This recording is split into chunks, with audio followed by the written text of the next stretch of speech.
హనుమంతుడి వాహనం పేరేమిటి? దాని గురించి వివరిస్తారా స్వామి?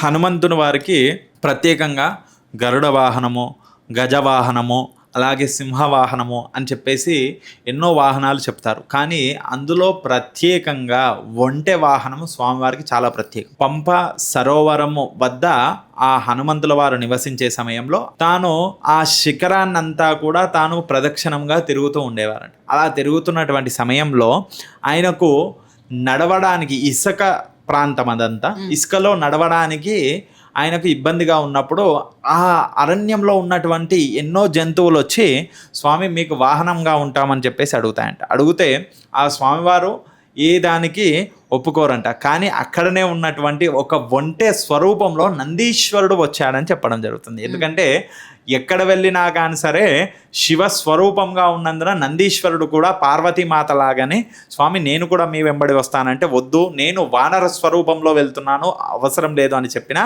లేదు స్వామి ఏదో ఒక సమయంలో నేను కూడా నీ వాహనంగా ఉంటానంటే అని ఆయన వెంబడి వస్తానంటే అప్పుడు ఆ ఒంటెలో ఆ నందీశ్వరుడు కనిపిస్తాడంట. నందీశ్వర నీవే వచ్చావు అని చెప్పేసి ఆ ఒంటెను వాహనంగా స్వీకరిస్తాడని ఒక పరంగా చెప్తే, ఇంకో పరంగా ఏం చెప్తారంటే సుగ్రీవుడే ప్రత్యేకంగా ఆ ఇసుకలో వెళ్ళడానికని ప్రత్యేకంగా సుగ్రీవుడే ఆయనకు ఒంటె వాహనాన్ని బహుకరించాడని కూడా ఇంకో రకంగా చెప్పడం జరుగుతుందమ్మా. కాబట్టి ఆ ఒంటెను ఆ యొక్క హనుమంతుల వారి యొక్క వాహనం అని చెప్తారమ్మా.